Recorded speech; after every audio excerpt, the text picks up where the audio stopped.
Good morning, everyone, and welcome to the virtual breakfast sessions. My name is Larry Sashin, and boy, today we have a great group here to discuss something that's very, very important to everyone who walks into a restaurant: food safety. And we're going to ask the restaurateur, is it part of your everyday menu? Let's go around the room and introduce ourselves. So, Guy, why don't you kick it off? Fantastic. Hey, great to be here. Thank you, Larry, for having me. I'm Guy Achiav, just go by Guy, easier. I'm the president here at SmartSense. SmartSense is an IoT platform for food quality restaurants and groceries. We have a software and hardware combined technology that looks for temperature monitoring, humidity, different type of gases like ethylene for ripe fruit, the dish puck for temperature in the water. But what we like to talk about is not the sensors, is actually the operational, because we're all humans. Sensors are just data collectors of data development. And so what do you do with all of this data? Well, you have a workflow. People are working in the kitchen, people are servicing customers and clients. And the whole idea is to serve better, higher quality, and be more FaceTime, have more FaceTime with the clientele. And that's what we allow them to do. Thank you. Thank you. Julio. Hello, everybody. Good morning. My name is Julio Garcia. I am I work for a whole bunch of different companies, all in the produce industry, business development for Produce Experience. We're a grower, shipper, packer, mostly of herbs. We have GMC Imports, which is an import company out of Ecuador, and we have a cash and carry just outside Hunts Point, NYC Tropical. My end of it, I'm certified in SQF, which is the highest certification for food safety in the produce industry. I'm also HACCP certified, and I also have a third-party certificate from Safe Food 360. So as far as I go in the food safety and produce goes, I'm your man for that kind of stuff. I took courses down in Atlanta and so forth.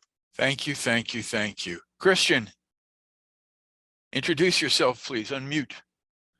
Right, I'm off mute, so I'm off to a good start. Good morning, everybody. My name is Christian Feglia. I am the property general manager at the New York Historical Society, located on 77th Street and Central Park West. We have three different food and beverage outlets here. We have our restaurant, our a la carte restaurant, Storico.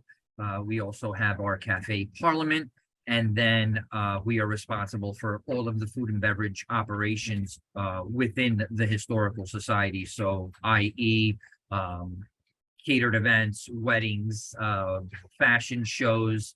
There are multiple departments within the Historical Society, so we could do anything from a breakfast drop-off or a lunch for education or the research and development team. And this is my partner, executive chef Ali Lugzada here, who spearheads all of the food and beverage production. He oversees the culinary team, ordering. So that's pretty much it. Thank you. Long version long. Thank you, thank you, thank you. Bob, say hello to everybody. Absolutely. Thanks for having me, Larry and Fred. And my name is Bob Parinello. I'm the owner of Plum Safety, which is a safety and hospitality training company. We're based in New York, a little upstate New York.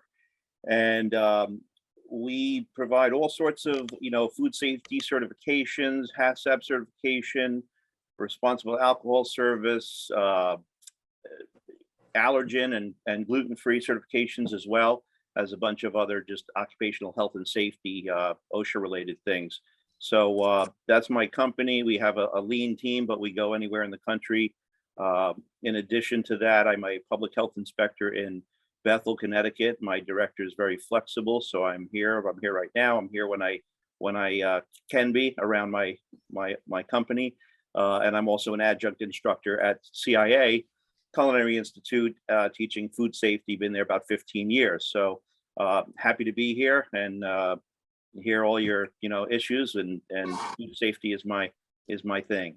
Okay, so. Thank you. So I'm a diner, And DINE, to me, food safety is very, very important.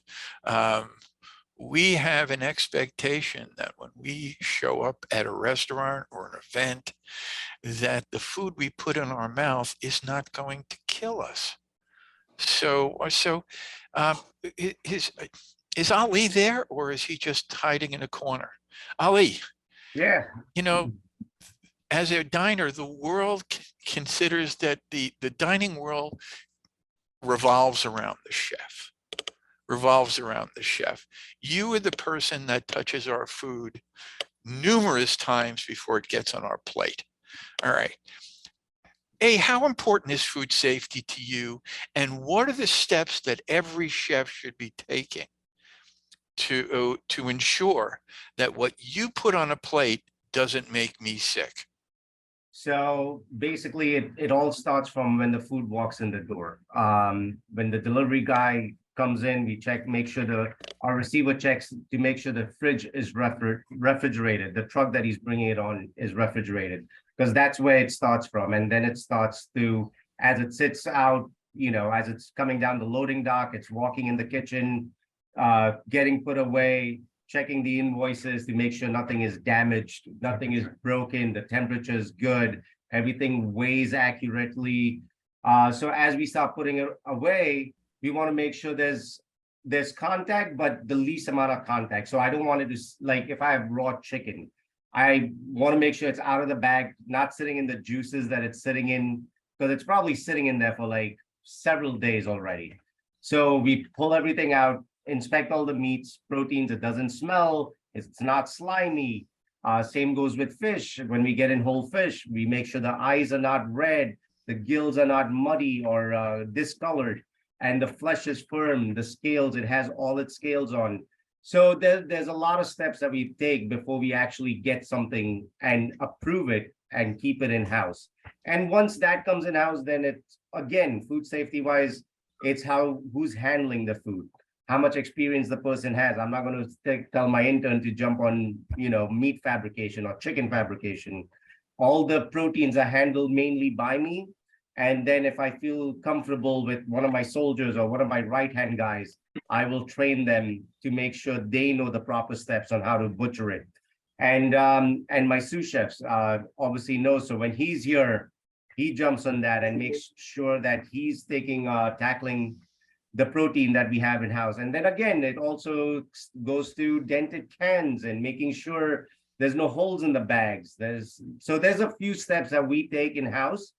We have our own little, I actually pulled this out because we're due for inspection anyways.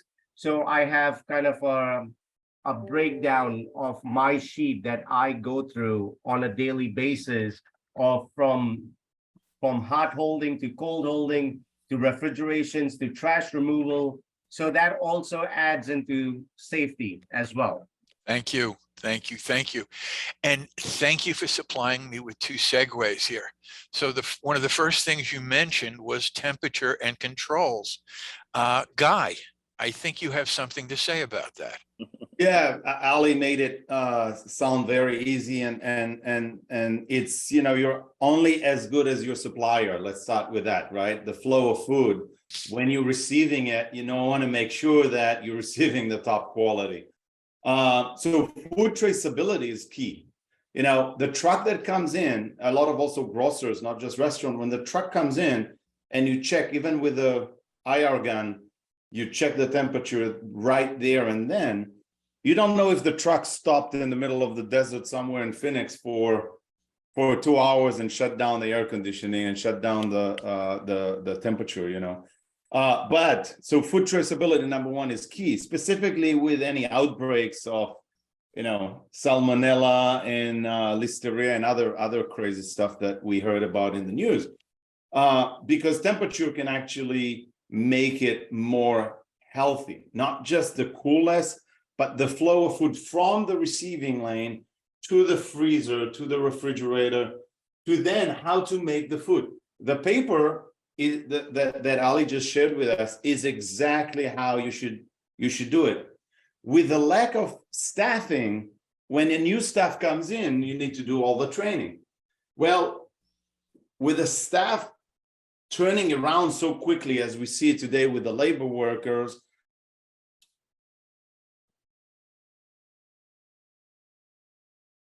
Hello? Oh, you froze. He froze. Yeah. Okay, okay, Julio, while he's unfreezing, If you have any oh, he's device, back. He's back. He's back. Okay, you froze, so we missed, we heard about the laborer and then you froze. okay. Can you pick So- up on that? Yeah, absolutely. So with the turnover of labor, right, you need to be able to bring up to speed new temp workers or new workers with a click of a button. And the Gen Z, the new generation comes in, they never read the manuals of how to turn the iPhone on, right? They don't need manuals. No one needs manuals anymore. However, they all know how to use tablets and phones. So what we did, we actually digitalized the paperwork of that workflow or the flow of food, the cooling period, the warming period. We even automated it with a really nice kind of food probe that tells you, hey guy, it's time to check the chicken. You then put it in and the whole handles become green or red. So it's very easy. And I think for adoption, the ease of use is critical because then you have more time to spend with the clientele, with the fact that in the operation room, everything is hunky-dory, everything is working to a T because you have the workflow and the sensors working for you. Thank you, thank you. You know, we mentioned the quality of food, and Julio, I think this is where you step in. Tell them a little bit about, you know, is lettuce wherever you get it, or do you have to be careful of certain things? Well, I wanted to go back to what Ali said, which is funny, because at the last food show where we met, most of the chefs and restaurant owners were saying the same thing. We check it when it comes in. And Bob is going to tell you the same thing. You really needed to do your homework you have to not only worry about who your supplier is, but where your supplier is getting his supply from. So that's where the traceability starts. So for instance, Produce Experience, we cannot accept a shipper, a grower or a packer, anybody anywhere around the world that doesn't fit our criteria as to food safety. So we ask for Global Gap, Primus Labs, all these types of certificates. That means they're doing their due diligence to make sure they're not breaking the cold chain. When the product gets to our warehouse, we don't break the cold chain. We have the ability, because we're SQF certified, everybody that comes in is invited in. You have to put a hairnet on, a beard net on, you have to put gloves on. Drivers can only stand in a certain area. So we're making sure that cold chain never breaks. We're only buying from people that are already certified. What happens with the restaurant is that restaurants, and Ali's perfect because he said, we check it when it comes in. If you're not going to be able to tell whether your baby spinach or your spring mix or your arugula has listeria or salmonella on it. It's impossible. A lot of these food service companies, they cross-contaminate. You'll see a truck come in, I'm not going to name any companies, obviously, but they'll have meat, they'll have seafood, they'll have dairy, they'll have produce, they'll have everything on the same truck. The second you open up a truck, I don't care if the truck is insulated, you could crank it all the way down to 35 degrees if you want. On a hot summer day in the middle of Manhattan, when he opens the door, you see all the, everything go out of it. That's where the cold chain gets broken. It's really important for restaurants when they receive their product. I would say you have to certify certain, use a company that only sells produce, use a company that only sells dairy, use a company that only sells meat, use a company that only sells. Nobody, cross-contamination is unnecessary because you're not going to be able to trace it back. Let's say you had a quiche and the quiche had spinach in it and eggs in it and bacon in it, and somebody got sick from it. Was it the eggs? Was it the spinach? Was it the bacon? Was it the handling of the restaurant? So I would say when you choose your suppliers, ask for things like SQF, ask for things like HACCP certifications, ask for things like, and again, and I understand the most important thing to any restaurateur is there's their bottom line, right? But I think if you would ask them all, if you would say, hey, listen, if you paid 50 cents more, say for a kilo of basil, but you knew for a fact that the traceability went back, that this is a safe product that's being used, it's being handled safely, but it costs you 50 cents more. Do you think that the restaurateur would 99 out of 100 would say, yeah, I'll pay 50 cents extra so that I could sleep well at night, knowing that my customers are not going to get sick? So that's what I would have to say is start way back, start with your suppliers. Okay, thank you, thank you. So we've gone from chef to sensors to produce. I want to go to the front of the house. Christian, what instructions do you give to the people who actually put the food on my table? So I'm a bit of a narcissist, I would say, in a couple of different ways. But I'm a stickler for following the rules. First thing first, to me, everything, especially, a big learning lesson coming out of the pandemic, obviously, has been cleaning and sanitizing. And I was always a bit of a clean freak, but I became even more so of a clean freak after the pandemic. So to me, it's all about being set up to win, right? For my expo person, let's say, for example, for lunch, when on a busy day here, we could do 100 covers, 2.5 turns. It's all about, when the food is coming out, right? Especially all the mise en place. Is it being held at, in a refrigerator? The person that's handling it, are they changing gloves? Is the expo person changing their gloves, when they're expediting? Are they washing their hands after changing gloves? If they're refilling little ramekins of mustards and ketchups and things of that nature, are they changing their gloves? Same thing with the wait staff throughout the day, and the bartenders on the floor, and the prep cooks. Do we have separate tongs for chicken and separate tongs for fish, and just all of the very basic things that become all encompassing to ensure that the product that we're producing, that we're serving to the clients, the finished product, that we're checking off all those boxes. Okay, so Bob, we've heard all these different steps. How do we tie this all together and make it a cohesive unit? How do we make sure that all these steps are followed? Well, having people in charge that are certified, that know what they're doing, not just being there, the whole bit of active managerial control, running your business, running the floor, and integrating front of the house with back of the house. Julio, like you were saying, with separate deliveries, that's wonderful. Not everyone does or even thinks about things like that. But yeah, it starts from your purchasing, from approved suppliers, and checking things in, once you get them, and the whole path that things take through our operation.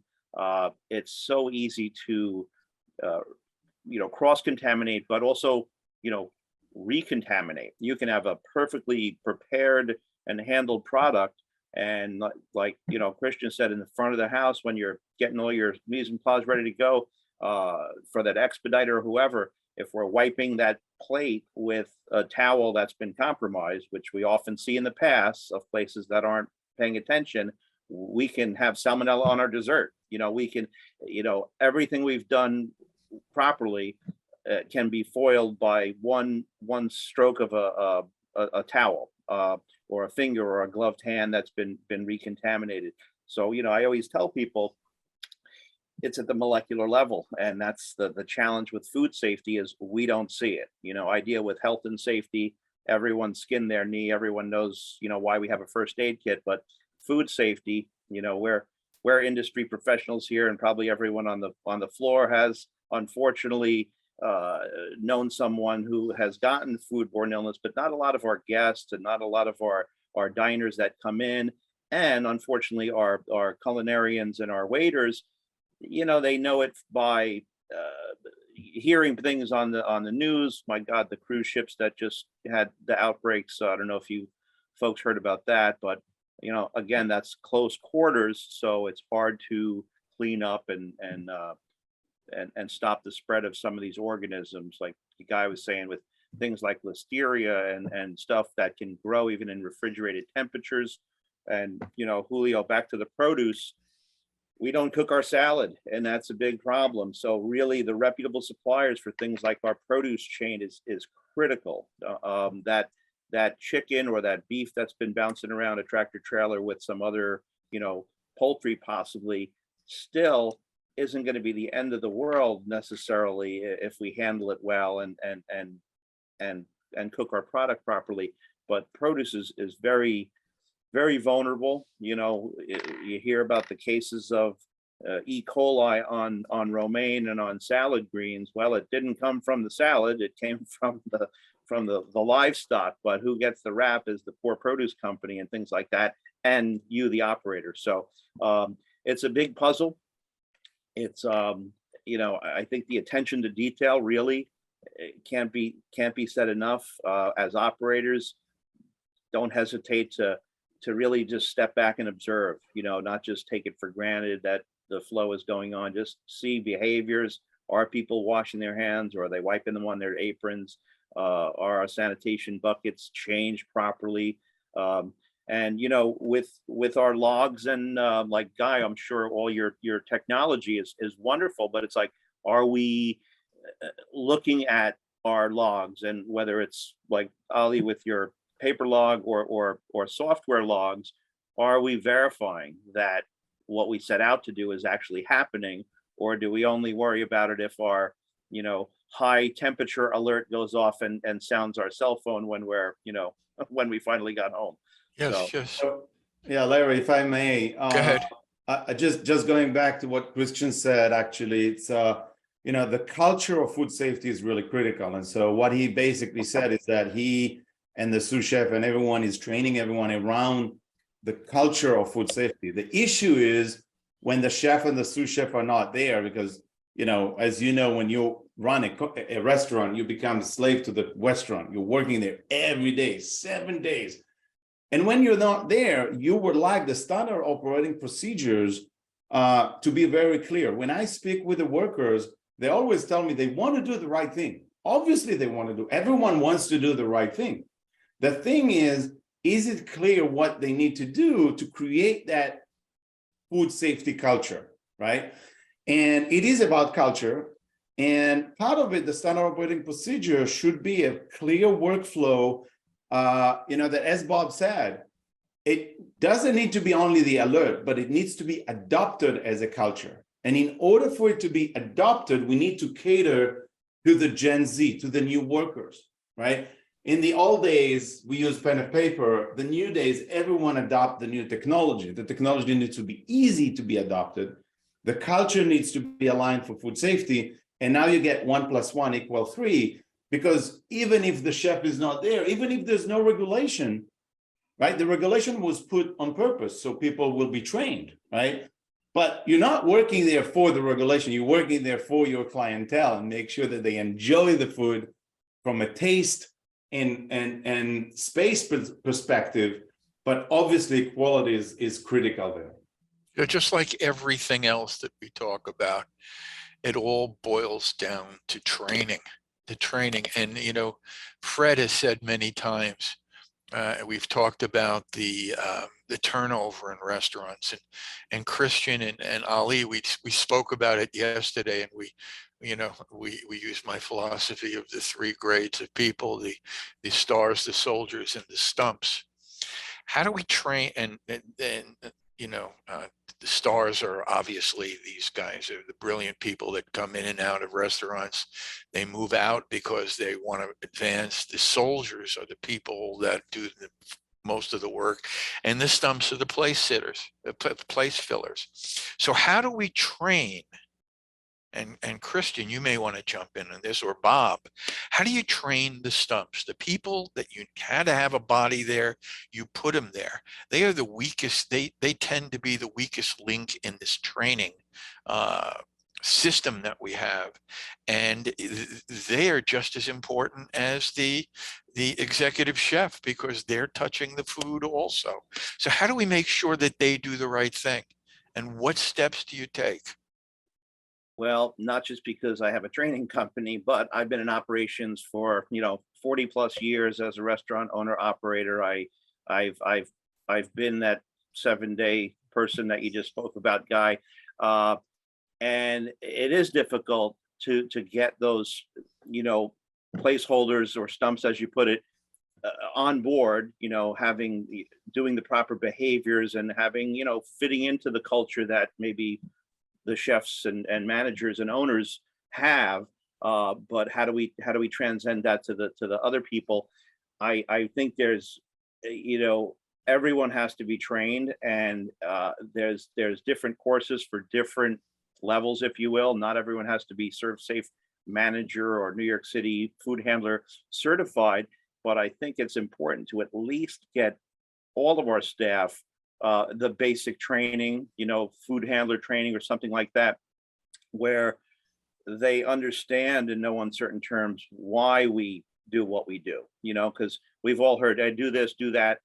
And it's good to know why. Like I tell my clients with sanitizer as an example, not to have hand sanitizer in the kitchens, not to install it in your new operations. You can have it out front for your guests because they like to see that. But after the past few years of hearing sanitize, sanitize, sanitize, a lot of people, especially the younger crowd who's kind of grown up with Purell, they think that's okay to just use sanitizer as opposed to washing our hands. And, it is absolutely not required, and it's not a substitute for hand washing. And I can't stress that enough. Let me just break in for a second. Please. Isn't it true that the latest viruses are impervious to the alcohol? They need the soap and water to take care of it?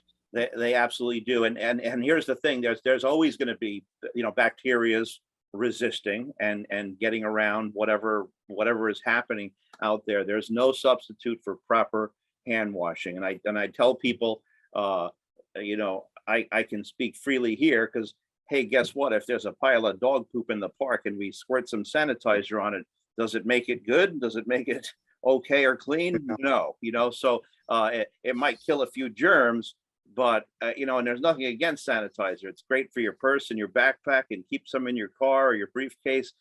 But that's when you're out and about and you don't happen to have a hand sink. But Okay. Yeah. Thank you. Thank you. Sure. Christian. So one of the great things about the company that I work for is that we hold monthly huddles for different types of, they call them safe trainings, for example. So when you ask me how do I go about training my front of the house team and my back of the house team, look, I think everyone is a very important piece of the puzzle. I think probably in the top 3 most important people in the operation to me are the people that operate the dish machine for me here, that are getting the utensils and the plates and turning them over and the glasses and all of that stuff. So it's from the very bottom to the very top. So we do monthly team huddles. For example, this month's safe training was on holding temperatures. And it's a monthly training. They all differ on a monthly basis. But this is a 45-minute team huddle that I host once a month, and it's with the entire team. So I'm bringing them in generally on the day that we're closed, which is a Monday. I'll pay them for a 5-hour shift minimum that day. So they're not just coming in. So I try to entice them and chef will prepare a great meal that day. So we get them to engage within these meetings, and then we do role playing. And then to Guy's point, right? Because the Generation Z where we're in now, right? It's like, how do we engage them? How do we get them to understand what's going on? And did they take it in by process of osmosis, right? Was I engaging enough for that huddle? Because sometimes this stuff can be really boring. But what's really cool is that now our trainings come with these cool QR codes that they can just, scan on their phone, and then it's the course. And if they have any questions or any feedback, they can get the answers there as well as a follow-up. So it's not like it's just a one-off for a 30 or 45-minute team huddle. They download that QR code. They have the training there as well. So that I feel has helped significantly, especially with today's cell phone, where everything's on the cell phones. All right, thank you, Guy. So in your technology, what kind of education do you supply with the technology so that everyone from the executive chef to the dishwasher understands what's going on? That's a great example that Christians gave, because what we actually do is we take all of that information and digitalize it, including the QR code. One thing that I've learned, I have 28 years in supply chain experience. And in the old days, we had those big 5 consulting firms coming in to redesign supply chain, and they left us books over books. And then when something happens, you look, okay, what was there on page 189 that I need to do, right? The good news is today, with the digitalization of those training, and it does not replace those huddles that Christian talks about, because those huddles is what create the culture, and you need to do it. But then you need to also digitalize that process so the checklist is there. Hey, I don't need to remember, the actual sensor will turn red. I looked it up and it will say, Guy, you need to put the chicken in the fryer right now for 15 minutes, right? So I don't need to remember all of that and memorize. But then when it reminds me, because I had the training, because I'm all working for quality, right? Because we're all working it together, I know exactly what to expect, and it reminds me. The span of attention today is so low, right? I have that illness as well. My people will tell you, if it's a boring session, my mind will go elsewhere. But if then something is there to remind me of something, then it brings me back to the standard operating procedure, to the checklist, and then I go check, check, check. Now, there is what's called pencil whipping. By the way, in the UK, they have a different name for it. But if the pencil whipping is happening, well, then guess what? The next checklist will be violated as well. And so someone else, when they will come in, they will see that, hey, someone just before me didn't do what they needed to do, right? On top of that, there's the traceability and the flow of food, right? A chicken that was warm could be then put in the salad if you go through those steps for quality and HACCP compliance. But you need to know about it rather than just take it and throw it. So also analyze waste as part of the quality, I think, is also critical, specifically today when the margin is squeezing. Be able to reuse those food in a quality environment instead of throwing it out is also critical. So we digitalize, to answer your question, Larry, we digitalize that workflow. We take those papers that are on the wall, we do not trash them, we actually keep them there for quality and for culture, but we digitalize them, and then we help you go through the process of flow of food the right way. And let's go back to basics. Once again, Julio, how do you educate your consumer, the restaurateur? How do you educate them that knowing what's coming in is very important? Well, what I do, one of the first things I do with, one of the first things I want to say, Christian is great. I love, let me tell you, you got a customer, because if you're going through all that, to make sure the safety of your client, of your customers, I think that's fantastic. I think there should be more guys doing that. But what we do, let's say on the sales pitch, or let's say when we meet from time to time with our customers, we try to explain to them things like, let's say, again, I'll go back to, like you said, your lettuce and spring mix, your baby arugula, it should be sealed, right? These things should be sealed in what they call pillow packs. It should not be open. We do a lot of herbs. We probably supply more herbs to New York City than a lot of people do. And we have to handle the herbs. It's impossible that herbs would come from, let's say, Hawaii or Israel or Colombia, and then every leaf is perfect. So we have that SQF certificate for receiving, for storage, for handling, and for delivery, which is important. Not too many guys in New York City, unfortunately, or in the tri-state area have all of that.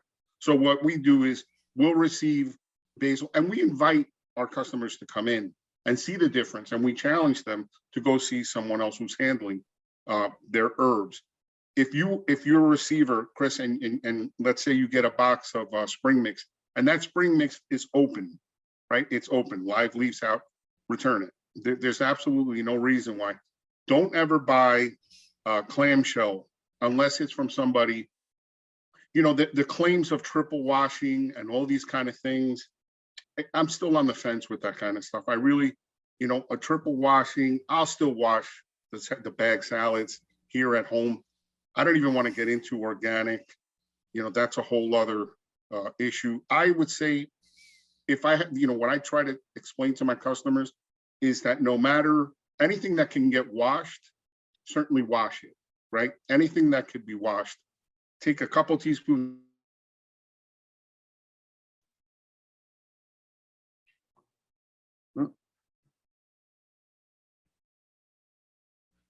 of baking, cold water, wash them, dry them, or somebody getting, you know, E. coli or something like that. You're also worried about some kind of pesticide, you know, affecting people. So I would say, you know, what I tell my customers is, you know, wash it first. If it's a product like a lettuce or romaine or a spring mix that you don't wash, make sure it's sealed when you receive it. Make sure no one's hands here got into it. And if someone's hands got into your sage or your basil or your whatever, make sure that they're certified to do so and they're handling it correctly. You know, it's, can you go over again that what you consider a good wash for those things? Well, like I said, look, again, our argument we've had this argument going on for years and years. Once organic produce got in, everybody automatically thinks organic is so much better for you. And I suggest you wash everything. If you're going to eat the skin on whatever the produce item is, like, you're not obviously going to wash a banana because you're going to peel the banana, but you are going to eat an apple, you're going to eat broccoli, cauliflower.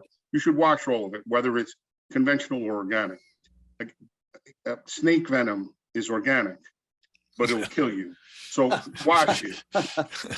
No, it's true. I mean, I have a farmer that sold his farm in New Jersey and started traveling the country to go. He has symposiums all over because the benefits of organic and conventional are very gray. There's a very big controversy in the produce industry because of it, and they charge sometimes 3 times as higher for organic, and there is no concrete evidence that it is much healthier for you.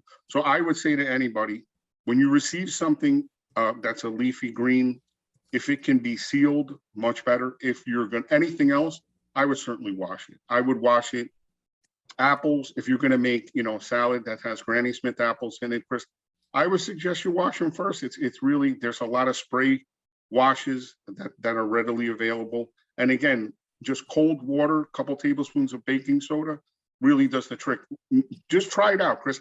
Throw some berries in a metal bowl, a couple tablespoons of, and wash them, and you will see the sediment. You will see the dirty water, and it's eye-opening. Just to add on that, Julio, just one more thing. If you know, I may be wrong, but organic also typically will be covered with plastic, and that doesn't help the earth. And it's, you know, so they need to be wrapped. But what do you think also, Julio, about the movement to, after the pandemic, especially with smaller business, local farms rather than larger companies? And when we talk about keeping the supplier in check and have traceability or food traceability, how do you do that with local people, local farmers that doesn't have all the luxury, but you want to actually sponsor them, and it's also good for part of the culture and you know, the area? Local, you know, I was always into eating local. I knew a lot of farmers in New Jersey, upstate New York. It's hard because the property, the land is so expensive. The workers are so expensive. So it's really hard to take that, what they call the field heat. So you'll notice if you go to, let's say, your ShopRite supermarket, when they're running the Jersey Fresh programs, and you see the green peppers or the eggplants, and then you'll see an eggplant from Mexico right next to it. And the eggplant from Mexico lasts about a week on the shelf without going bad. And the local stuff is dead within a day or two. And it's because you know, the local farmer doesn't have that hydro cool, get that field heat out of the product. Because even though, let's say, New Jersey produces more eggplants than anybody on the planet, it's a very short period of time. You know, local is very, you know, very short seasons. It's very seasonal. I would say for a restaurant, I love that they buy local. I love to support local farmers, but I would say buy what it's very hard for smaller places to buy only what they're going to use, let's say, that day. You know, so it's Right. not really somebody that has a chain restaurant. It really doesn't make sense. Thank you. Thank you. You know, we're coming to that time. I Larry, just I want have go a ahead. couple of questions that came in. I just want to go through them. I think they're important. Okay. I First just- question was, Fred, could I just add one quick thing to please, yes, Julio's please. comment? You know, great, you know, washing your produce. I just want to remind people or make clear, even citrus fruit, which we don't, a lot of times some operators aren't washing at the bar or here or there. You're cutting through that skin, which is absolutely not clean, ready to go. And of course, the dreaded melons. Okay, there's salmonella strains that thrive on melon skins. And you know, the mindset of someone that doesn't know is, well, we don't eat the rind, but you're going to run a knife through it and drag all that bacteria in. So that's it. I just wanted to add to that. Go, Fred. Great. Take your questions in. Yeah, two quickies. First one is science. There are now things like 3D printed cheesecake with 3D printed food and fabricated food. What role does food safety play in the production of and maintaining safety in that production? Anybody have any thoughts on that? Crickets. Not really. All right, so it might be a little out there. Then the other note that came in, I think it's interesting, is Dennis said that he used to work in Howard Johnson's as a kid. Boy, he's dating himself. In Connecticut, and the waitresses had to wear hairnets. Whatever happened to basics like hairnets and things like that in food safety? So, for me, my back of the house team, anybody that's on the line, absolutely, hairnets. I don't have that many ladies like I used to, but the ladies that I do have their hair tied up in a high pony. But I don't require my servers. I think the question there comes, why is men's hair cleaner than women's hair? And I think that that's part of the equation there. Maybe shorter in most cases, or like in a couple of people in our round table here, non-existent. But it's still hair. So I think equality came into that one. What I want to do right now is just say one thing and then go around the room, because we're in that final 10 minutes. You know, there's been a lot of things thrown out here, and what it all boils down to is, besides the trust you have in the people that are supplying you and doing the work, it all boils down once again to education. And, you know, Christian, I know you have a sports upbringing, and I know Fred does. When you join a team, they don't put you in the first day. You practice. In a restaurant, if you need a dishwasher, you hire them and you put them in. If you need a runner, you hire them and you put them in. So it is so important to work with people. You know, in a sports team, you practice preseason, mid-season. You practice until you're out of the game, and it has to keep going the same way in a restaurant. We seem to be wrapped up in operations when the root of everything is education. So on that note, I'm going to start with Christian for a little bit of a final takeaway that the audience should know. So I'm a firm believer of cross-training people. When I took over at the museum here 17 months ago, for example, I inherited a host and a hostess. I inherited a bartender. I inherited a houseman who did all of my receivables here on a daily basis. My houseman now is my best server. My host that I inherited is now a phenomenal bartender who gets rave reviews on Open Table and Google and this and that. The hostess, the young lady that I inherited as well, she's one of my top servers as well. I had a barista that I inherited, phenomenal barista, but great with clients. And I didn't want her wasting her time serving cappuccinos and Americanos and, pre-made sandwiches when I could cross-utilize her on the floor in the restaurant, and she could upsell people because she's so engaging and she knows food and how it's prepared and she knows how to deliver it. To me, I think that's the most important thing, that everyone that plays on your team, your starting pitcher could perhaps come in the ninth inning to close out a game if you need him, right? Or your power forward needs to step into the center position and play center for a quarter. So that's my thing. I don't like people just having one title or one job. I like using people to the best of their abilities. Thank you. Julio. Chris, that was great. That's great to know. Like I said, you got a customer, man. I think Chris is a guy who gets it right on the restaurant level. I think, a lot of restaurants open up. They're very concerned. Again, a lot of them go out of business within a year. I would suggest anybody, that is opening up a restaurant, hire consultants, and help them. What Bob does is fantastic. That's the kind of stuff that the restaurant industry needs. It needs more Christians, guys like this that know how to follow the rules. I think everybody here is going to feel safe going to have a soup and a sandwich over at his places. I would say check your suppliers. That would be the most important thing for me. Check your suppliers. Make sure that they're certified. Make sure they don't break the cold chain. Make sure that they're not cross-contaminating. Make sure they're cleaning their trucks. This is also a very big deal. We have a fleet. We have 14 trucks, 4 tractor trailers. We have a guy, our operational director is on schedule. Every Saturday, he washes, half of them. On Sundays, he washes the other half. That's the kind of stuff that's really important. Things like medical cards for your drivers. You don't realize it. Maybe the produce or whatever the product is perfect, but the driver's got a runny nose, and he came into work today. Somebody's got to be accountable. Make sure that those guys, I have a foreman that if he's checking all of his employees on the floor, he's got 42 people on the floor. If he checks some lady went to the bathroom 3 times in an hour, guess what? We're going to have a conversation with her and say, hey, listen, do you have some kind of stomach or virus or something? What's going on?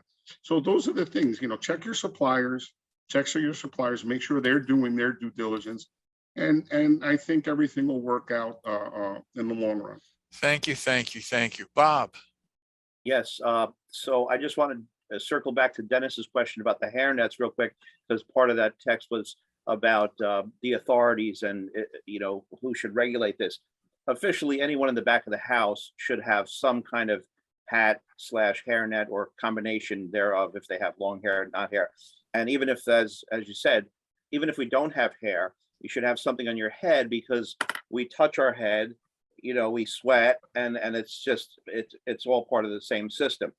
Health departments typically aren't very concerned with it, and because nobody dies from a hair in the food, and people don't usually even get sick from a hair in the food other than grossed out, and it's not good for our business. We all can appreciate that. So that's my take on that. As far as training, absolutely, I certainly agree that Christian, with your extra extended huddle, your 45-minute on your close, bringing people in, that's great.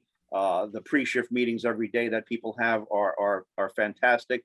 But yeah, don't stop training. A lot of people stop training because they figure we don't have time for it, but do it in little bites, little tidbits throughout your day. A chef demo, little bit here and there. If everyone on your payroll is not using the paper towel to turn off the faucet, including yourselves, well, that should be step one. That's basic, and that makes it personal to people, because remind them when they're not on the clock, when they're at home, when they're in the train station, where they're somewhere else, doing that same tactic of using the paper towel to turn off the faucet, it's going to keep them and their family safe and not sick. So it's the single most thing they can do to stay healthy on this planet Earth. So Thank you. that's it. I'll pass it on to you because we're Thank you. close here. Yep. Thank you. Guy, words of wisdom. Yeah, what we've learned is that, sensors are important, but they are not the critical piece. The critical piece is the workflow, the checklist, and even more important is the culture of safety and quality first. So I will definitely go and visit Christian and Ali. I think that they are building the right culture. However, with the new generation, with a short of staff, if you need to keep the flow of food under HACCP compliance, besides checking the supply, because it all starts there, you do need to have a checklist and a workflow plus those sensors to remind people to keep the quality first and always remind. Training is important, always reminding, and then running through the flow of food. So you'll have time to work with the clientele and give them the best of the best. Thank you. Fred. Yeah, this is a deeply concerning issue to me of all the things we've discussed, because one of the things we have not talked about is how much it costs to implement many of the programs and ideas that we talked about today.